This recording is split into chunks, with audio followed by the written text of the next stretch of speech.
Welcome, everyone, to Mythstorie, a podcast where we talk about myths and history. I'm your host, Cammy, with my guest star, Peter. How are you, Peter? I'm very well. So, I, what are I we talking about today? we are talking about what may be the oldest recorded story ever. It's Oh, called wow. it's called The Devil and the Smith, and we have all heard the story. It may not have been called The Devil and the Smith. It may have been called The Devil Goes Down to Georgia. It may have been called Rumpelstiltskin. It's the same story told different ways over thousands and thousands of years. Awesome. Well, take us away, Peter. Okay, so just to clarify, there are countless versions of the story. This is my personal spin on it. So if you like this story, you can make it your own. So here we go. Once upon a time, long after Lucifer's spectacular fall from heaven, the Dark Lord sat in his inferno and plotted. He had engineered the fall of man by tempting Eve in the garden, and ever since, a steady stream of souls were sentenced to join him in his misery. While tormenting the sons of Adam in hell brought him some pleasure, the devil enjoyed hunting above all things. Hunting for souls, that is. It had only been a few generations since humanity had left Eden and been forced to scratch out an existence in the harsh and savage landscape. Human life was one of fear and toil and early death, but there were a rare few who were clever, cunning, and ambitious enough to tame the wild world. One such man was called Smith. Smith was a gifted toolmaker, and he transformed the rocks and trees he found into fine plows and axes and spearheads. Such a man would be a fine addition to the legions of hell, thought the devil. Perhaps I should pay him a visit. One night, Smith was relaxing after a hard day's work. He had built a fire by the entrance to the cave where he slept. In the dim light of the fire, he saw the outline of a figure approaching. May I join you? Asked the devil. Smith nodded his approval. As the silhouette drew nearer, Smith saw that it belonged to a man adorned with treasures. Jewels sparkled on the man's fingers, a chain glistened around his neck, and a fine tipped blade hung from his belt. Smith's stone axe lay nearby. A fine flint blade was on his hip. I have observed your skills, Smith. They are impressive, but nothing compared to what I might show you, said the devil. I will teach you to draw ore from the earth and to heat it and to shape it into innumerable tools of strong iron. All I ask is that when your life on this earth is over, you will come to serve me. Shall we drink to our arrangement? Asked Smith, holding up a clay cup of crimson wine. Sealed upon our lips, said the devil as he drank. Many years passed, and the devil was well pleased with the bargain he had struck. He watched as Smith worked at his forge, fashioning iron plows, nails, and hinges, and weapons too. Heavy swords for cleaving, hard spearheads for piercing, brutal axes for hewing. The devil watched as houses sprung up where there once were tents. Orderly lines of crops replaced simple foraging, and small disagreements escalated into bloody wars. As men squabbled and fought and died, more souls would be lining up at the gates of hell. Business was good, but the devil decided it was time to pay Smith another visit. Smith was stoking his forge when the devil came to visit. Smith regarded the slender and impossibly clean figure with a cautious eye. Your time is up, Smith, said the devil. It is time to come with me. My work here is not finished, said Smith. Yes, you've been quite busy, I see, said the devil, looking at the cruel blade that glowed in the coals of the forge. I will make you another offer, Smith. I will extend your life here on earth and teach you to meld cheap copper and flimsy tin into a new metal. Bronze is far lighter than iron and will hold its edge after many uses. All I ask in return is when I come to call for you again, that I will take your son as well. Smith thought for a moment. He had grown rich and powerful since the devil first arrived. He held up a leather flagon with an iron handle. "Shall we drink to our arrangement?" asked Smith. "Sealed upon our lips," said the devil with a smile. Many more years passed, and the devil was delighted by the bargain he had struck. He watched as humanity surged from surviving to thriving, from practicality to luxury. Smith's tools eased the burdens of labor and made time for enjoyment and leisure. And Smith's bronze spears and coins and adornments led to more conflict and jealousy and corruption. The devil would have to hire more demons to keep all these sinful souls in line, but the devil's thirst was unquenchable. A new scheme swirled in his mind. It was time to tempt Smith once again. Smith sat by the hearth in a fine house. He had long since passed his secrets of the forge on to his many sons, who themselves had taken on many apprentices. They all took on the name Smith. The smoke from the fire curled and twisted until it took on the shape of a man. The devil stood before Smith. "Your time is up, Smith. Have you lived a full life?" "There will never be enough," said Smith. "Indeed, I see you have been enjoying the luxuries of your trade," said the devil. "What more could you want?" "The same for all my sons," said Smith. The devil raised one perfect eyebrow. "Very well," said the devil. "I will teach you to craft a metal that shines like the sunlight, reflecting off the clearest water. The gates of heaven itself are made from this fine metal. This silver can be bent into endless shapes and hold the finest jewels and will make you a very rich man. All I ask is that when I come for you again, that all your sons will follow me down when their reckoning comes." Smith stood and paced the room for some time. He went to a table and returned with 2 bronze cups that he filled with wine. "Shall we drink to our arrangement?" asked Smith. "Sealed upon our lips," said the devil. Many more years passed, and the devil smiled smugly at the bargain he had made. Hell was bursting with new souls. Smith had lived for hundreds of human lifetimes, and his name and skills were now spread all across the earth. His tools and weapons had helped tame the savage world, and when men ran out of things to conquer, they turned on each other. It was delicious. But the devil had one more secret up his sleeve. If he could pass on the secret of steel to Smith, he might forever tip the balance of the war with heaven in hell's favor. It was time to make one final visit to Smith. Smith sat in a hulking fortress that bristled with iron bars and spikes. The bronze helms of his guardsmen glowed in the sun. Fine silver curled around his fingers and glistened off fine plates and cups. Smith closed his eyes sleepily, and when he opened them, the devil was before him. "It is time, Smith," said the devil. Smith stared at the devil for a moment. "I am building a new weapon," said Smith. "Once perfected, it will hurl my metals into my enemies with explosive power. With it, I will dominate the world. But the tubes I have constructed shatter with the force of the black powder. Have you no secrets left?" asked Smith. "There is one," cooed the devil, "but it comes at a high price." "Name it," said Smith. "I will teach you to make steel, the strongest metal yet. All I ask is that when I come for you, all those who bear your name will follow me down upon their reckoning." "All the Smiths?" asked Smith. "All of them, for all time," said the devil. Smith envisioned his great guns and cannon tearing through the sides of ships, reducing castles to rubble, tearing through the flesh of men. "Done," said Smith. He handed a silver cup brimming with wine to the devil. "Shall we drink to our arrangement?" asked Smith. For a moment, the devil hesitated. His hands shuffled beneath his cloak. He reached out with a gloved hand and grasped the silver cup.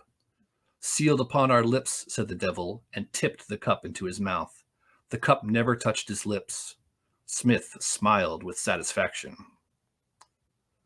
Smith had built his fortress around his ancient forge. It stood there still in the center of a grand courtyard. It was here that the devil would show Smith the art of making steel. The devil held up a hand, and the fire roared to life. He showed Smith how to heat iron with blocks of black carbon, how to pound them into submission and sharpen them to a deadly point. As the blade cooled in the quenching water, the devil prepared to leave. Enjoy your gift, Smith, as it will be your final one. I will be back in one lifetime to collect what is owed. The devil would miss these visits with Smith. The cunning human had unleashed unspeakable horrors upon the earth, but his progeny would carry on his important endeavor. The devil turned to leave. He took 3 steps and then stumbled, his face twisted in astonishment. His strides had not faltered since the great fall. He looked down and saw a chain of silver looped around his ankle. His eyes followed the length of chain until it ended, wrapped in the strong hands of Smith. Smith quickly wrapped the chain around the devil, binding his arms and legs. Where the silver touched the devil's skin, it burned and seared. The devil cursed and spat. Just as the silver gates of heaven were locked to Lucifer forever, so was the devil locked in Smith's trap. Smith hung the devil from the rafters of his forge and laughed as the devil dangled from his chain. "Arr, what do you want?" roared the devil. "I have given you all the secrets to the metals of the earth. Your work and your name will live forever in infamy." Smith smiled. "You will release me and my kin from the pact we have made and shut the gates of hell to us forever," said Smith. "Done," said the devil. "But heaven will never take your kind either. Your souls are doomed to wander this pathetic earth forever. You Smiths will carry a black stain for all eternity. Black dealer, black Smith." "Sealed upon our lips," said Smith as he loosened the chains. "Sealed upon our lips," said the devil as he spat into the fiery forge. The flames leapt up in a flash, and the devil was gone. I love that, Peter. That's fantastic. I really like how you started the story out where he's like basically living in Neolithic times, Mm-hmm. because this story is very old. Yes. So I do want to go over my sources really fast. I used history.com Bronze Age, which there was no byline. It was just the history.com editors. Mm-hmm. Discovery Magazine, The Origins of an Ancient Fairy Tale by Jonathan Keats. Wikipedia article on the Smith and the Devil. Comparative Phylogenetic Analysis Uncover the Ancient Roots of Indo-European Folk Tales by Sarah Gracia de Silva and Jamie Terrani. And like I said before, this story is extremely old. It's thought to have originated at least 6,000 years ago, according to the research by De Silva and Terrani. The two created basically a phylogenetic linguistic tree of this through different regions. So phylogenetics is the idea that language changes through time and across culture, and it's usually applied only to biology. So this is an innovative idea that they're applying it to linguistics. And they took the tale and they looked at it because, like Peter said, I mean, we have it today. There was a Buffy episode that the devil came down and wanted souls so that everyone would dance.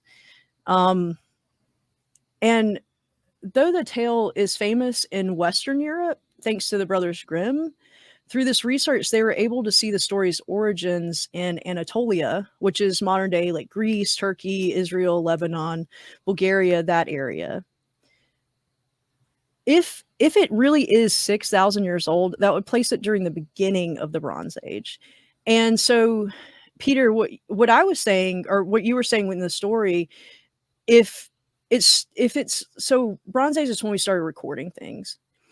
If they can trace it back that far, then, and true blacksmiths weren't even around until like 1500 BCE, it's probably a much older story. People were smelting copper probably so before the story started. So it's in the Bronze Age is when we can trace it back to, Mm-hmm. but the story could have been even older before that. The Bronze Age sort of marks the shift when humans went from stone tools to metal tools, which are much stronger and more durable. Mm-hmm. Um, the regions of Anatolia began their Bronze Age very close to when the story would have originated, while the countries that it spread to received the story later. So I wasn't able to find evidence that it spread through civilizations as bronzeworking did, but it would make sense that as metalworking became more prominent in a culture, the story would have resonated more with its people living in the area. And also, well, like I said before, Bronze Age is where we start seeing writing. It's where we encounter the first alphabet. So the story would have been part of a much older oral tradition at that point. The researchers even found that it probably originated with like one specific group of people, and as those people spread out, the story spread with them. And a lot of fairy tales are very old. Like Beauty and the Beast is probably about 5,000 years old. Mm-hmm. But it also makes the work by De Silva and Tarani so fascinating, since they had no written record to really work with. They're working with the actual oral story that we hear today. Mm-hmm. But I do want to kind of pivot and talk about how prevalent the story is today. And like I mentioned before, the Brothers Grimm, they first published the story in 1812 in their Children and Household Tales. But it seems to transcend its original state, and it's seen in so many different variants. The idea of meeting the devil at the crossroads, selling your soul, either a musical talent or artistic power, and then the devil out of eternal prize. Mm-hmm. And what makes this such an alluring story, Peter? Like, do you have any thoughts on that? I do actually. First of all, like you mentioned that the smith, like blacksmithing, is not as old as the story. So like the smith could be anything. He could be a cobbler, he could be a teacher, he could be, whatever. So it's this example of, humans, men and women, overcoming challenges, sometimes supernatural, through their wits. In a wild, uncertain world, which we're still living in today.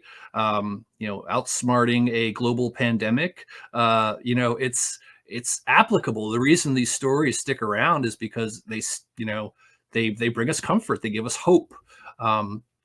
There's also a fun dynamic to this story where, essentially the smith has his cake and eats it too. I mean, it's this, he gets these amazing skills and he gets to keep his soul. In my story, it's a little different, but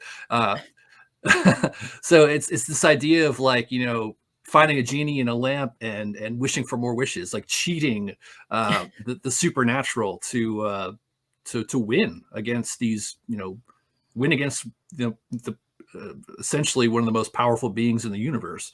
So it's pretty awesome. I do want to mention too that that old adage that technology is indistinguishable from magic, Mm. or science is indistinguishable from magic. If you go back far enough, if you bring an iPhone to the Bronze Age, people are going to be probably not burning you at the stake, but they're going to be really, really freaking impressed. Mm-hmm. And some of these advances that you're talking about, I mean, even like the cobbler with the shoes or whatever, as technology advances, maybe people don't feel like they were the ones that really came up with this. It must have been some supernatural power that allowed us to smelt copper, and then allowed us to make bronze, and then onto iron and steel and all these things that we're doing. And as technology is building up, and the cities are building up around us, and some of this stuff is causing havoc and chaos. I mean, steel makes guns. Yeah, so Yeah. it must be the work of the devil, or some supernatural malevolent force. I that we're love that dealing with. idea.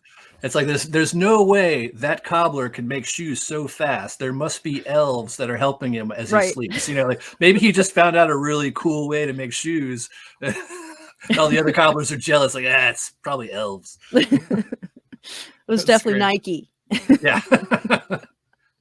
And there's also that idea of the control over chaos. I mean, if you think about when the story originated, I mean, people were probably in cities at that point, or starting to be part of a city or part of at least a village, but you still had so much wilderness around you. I mean, the city would build up, but if you went 2 steps this way, you're gonna encounter, like, the wolves and the Hmm. creatures of the night, like, whatever those Hmm. things might be in your culture.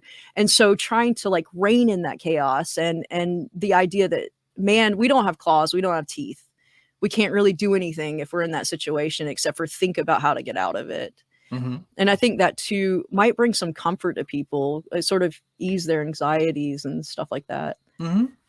And we have these like you mentioned the creatures of the real world that threaten us, like wolves and lions, and how those creatures become monsters in these ancient stories as kind of a cautionary tale. Like we have these old stories that kind of are cautionary, and the Devil and the Smith kind of has that as well. It's like maybe it's not a great idea to deal with the devil, like he ultimately wins in the end, but it's we've got these stories that kind of like kids don't play near the water because there's monsters there. These are kind of like teaching warning stories, and then we have these other stories that are about like encouragement and empowerment, and I think that Devil and Smith certainly falls into that category. Yeah, you mentioned too, it's the prevalence in, like, music. You were talking about,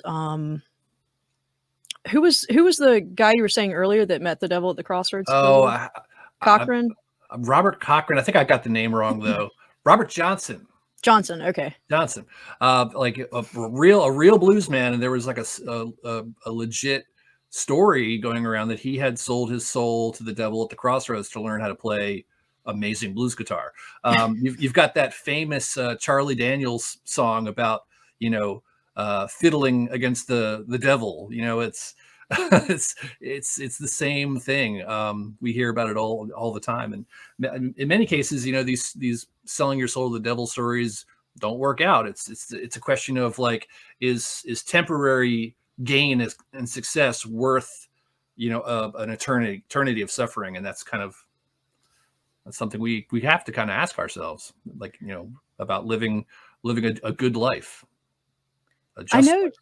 yeah, I mean, I know too, like, when I was reading The Devil and the Smith before I read your version, they do have a version where the devil is coming to him as an apprentice, Hmm. and he can give youth to people, and people are coming to the blacksmith to gain their youth. Well, obviously the blacksmith, "Hello, Erlene, how are you?" Um, Obviously the blacksmith can't do this. This isn't something within his realm. He's not Hmm. Hephaestus. So the apprentice bangs on their faces and causes them to be beautiful and youthful Hmm. and gain back all their vigor. But the blacksmith, because he does not have this talent, someone comes to him, the apprentice is not there that day, and he decides, "Oh, how hard can it be?" And so he starts banging on the face until he kills the man. Hmm. And so he goes to the apprentice and says, "We've killed this man. Not I, but we have killed this Right. man. What are you gonna do about it?" And that's when the apprentice reveals himself as Death in this story instead of the devil. Hmm. And supposedly the blacksmith was the only good person in this town. Everyone else was obviously kind of haughty and valued their youth above other things. Hmm.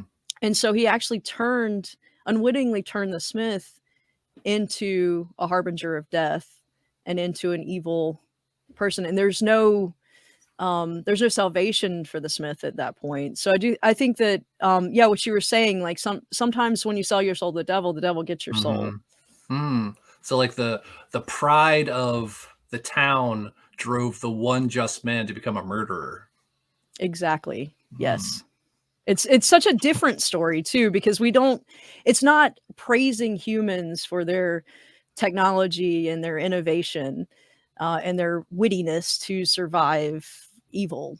Mm-hmm. It's saying that any man could be corrupted, which is a very, very different moral at that Yeah. point.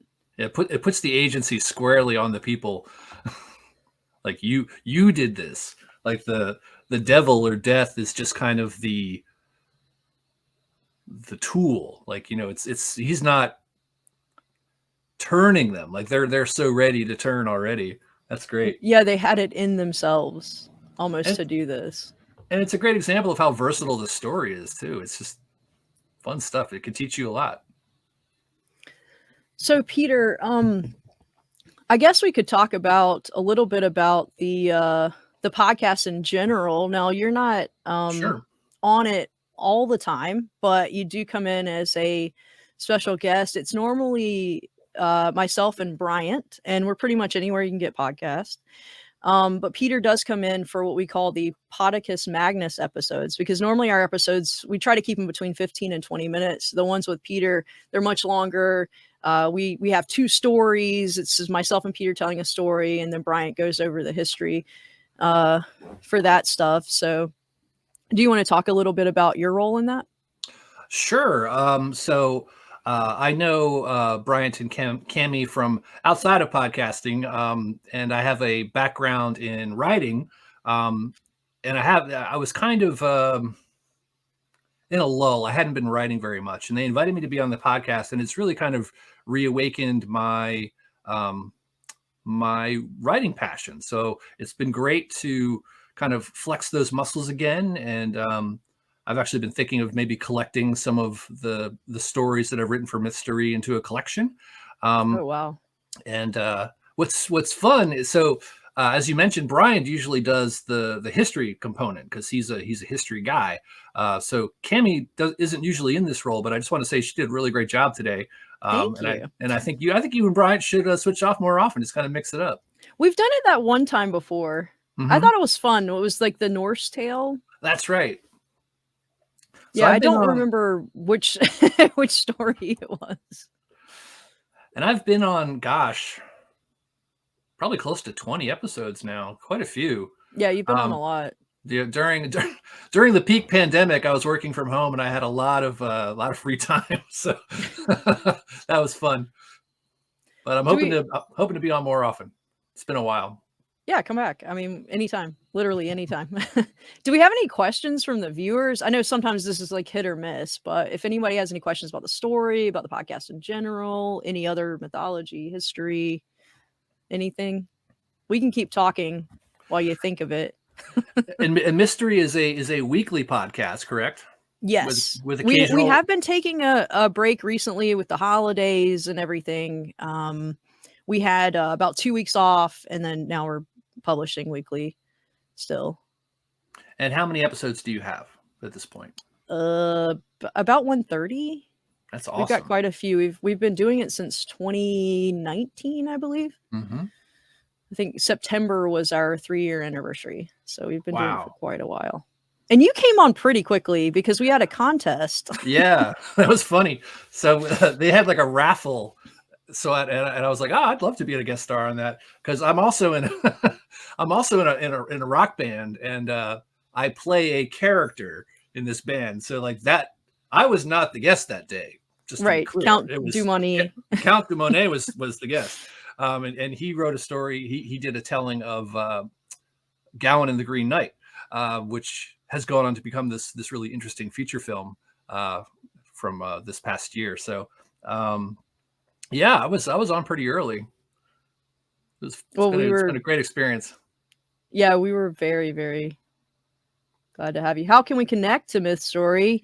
Well, we're anywhere that you get your podcast. So I even recently uploaded it to Facebook as well. I wasn't sure about doing that, but I did recently do that. Apple Podcasts, Spotify, just pretty much wherever you listen. If you have any questions or feedback, you want to hear a particular subject of an episode, you can always hit up our Gmail. It's Mythstorie with an IE, so that's MYTHS